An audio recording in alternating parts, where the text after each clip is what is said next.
dans le prochain épisode de Demain nous appartient. Tandis que Jules prépare un sale coup, Nour fait une blague à Gabriel. En parallèle, la demande en mariage d'Audrey ne se passe pas comme prévu. Attention, les paragraphes qui suivent contiennent des spoilers sur l'épisode de Demain nous appartient diffusé demain soir sur TF1. Si vous ne voulez rien savoir, ne lisez pas ce qui suit. Jeudi 13 avril dans Demain nous appartient. Jules prépare un sale coup au petit matin, Jules se confie à Charlie sur les raisons qui l'ont poussé à agir de la sorte. À cause des effets secondaires de sa chimiothérapie, Virginie ne peut plus travailler et Jules a donc besoin d'argent pour envoyer sa mère dans une clinique de pointe en Suisse. Comme il y a peu de moyens légaux pour réunir autant d'argent en si peu de temps, le jeune homme a décidé de monter ce plan. Malheureusement, les choses ne se sont pas passées comme prévu. Peu après, Charlie reçoit un appel de la police.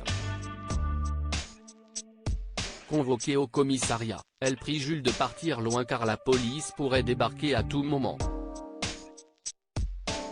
Elle lui donne alors de l'argent puis les clés de la moto de Sylvain pour qu'il puisse fuir loin d'ici.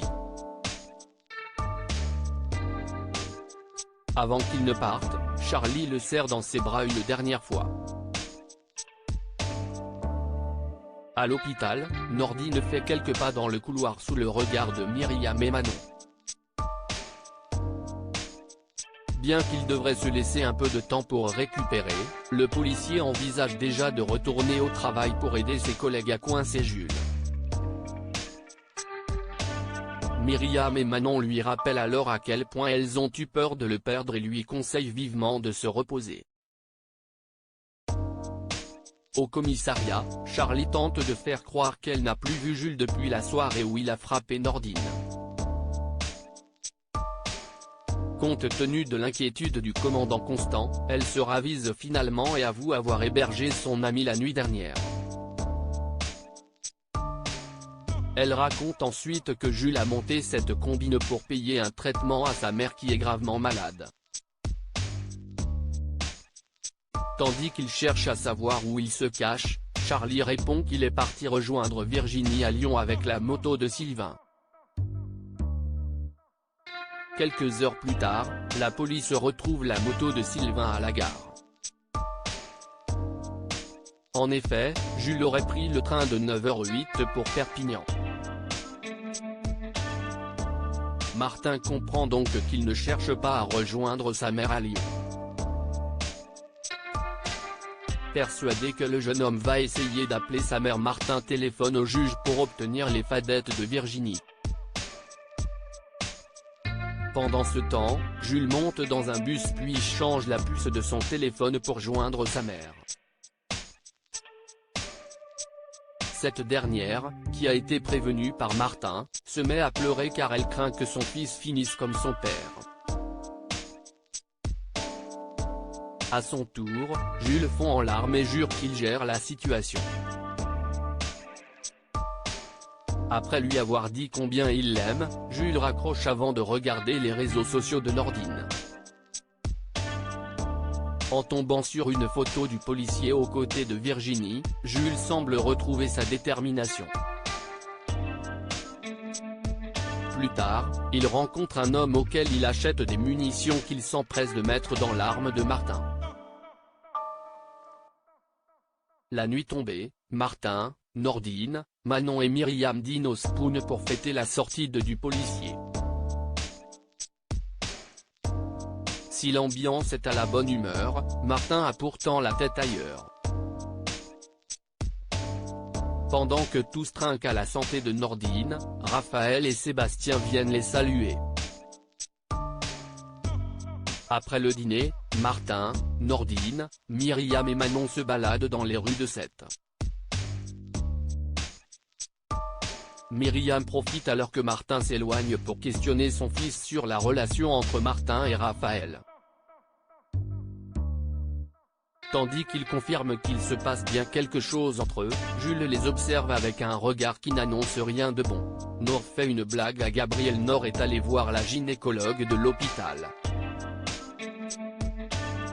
Après s'être excusée pour avoir minimisé l'incident de la veille, la jeune femme prévient Gabriel qu'il risque une perte de libido et des troubles érectiles pour avoir pris son traitement hormonal. Comme cela peut durer plusieurs mois, Nour lui fait comprendre qu'ils ne pourront pas continuer leur arrangement car il ne pourra plus satisfaire ses besoins. Tandis que Gabriel pense qu'elle se moque de lui, cette dernière certifie que ce n'est pas le cas. Bien évidemment, Nour le fait marcher et se réjouit auprès de Judith d'avoir bien joué la comédie. En effet, elle n'a pas vraiment apprécié les remarques machistes de Gabriel sur son côté désordonné et compte bien le faire mariner encore quelques heures avant de lui dire la vérité. De son côté, Gabriel cherche une solution pour lutter contre l'impuissance. C'est pourquoi, il prend rendez-vous avec le docteur Delcourt. Après lui avoir expliqué la situation, il déclare avoir déjà eu un trouble de l'érection quelques jours plus tôt et s'inquiète que cela se reproduise. Marianne lui fait comprendre alors que cela arrive à tous les hommes au moins une fois.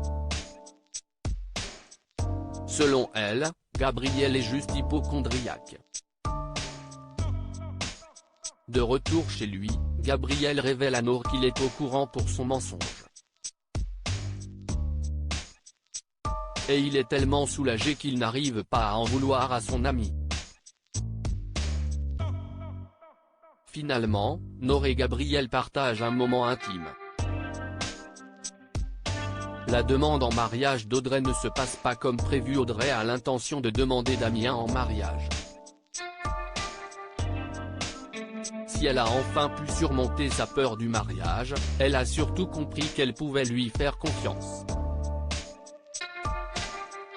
Pour faire sa déclaration de manière originale, Audrey a alors l'idée de mettre la bague à l'intérieur d'une poule en chocolat avec l'aide de Mona. Par la suite, Audrey appelle Damien et l'invite à passer la nuit à l'hôtel. Même si le policier accepte, quelque chose le chiffonne car il a trouvé la voix de sa compagne plutôt étrange au téléphone. Un peu comme si elle voulait lui annoncer un truc ou si aujourd'hui était une journée spéciale. Une fois qu'il lui a conseillé de lui offrir un cadeau, Georges lui propose de manger une poule en chocolat faite par Mona. Le soir venu, Damien rejoint Audrey à l'hôtel avec un énorme bouquet de pivoine. Après l'avoir remercié, elle l'incite à manger une poule en chocolat. Bien qu'il en ait mangé toute la journée, il croque dedans mais la bague n'est pas à l'intérieur.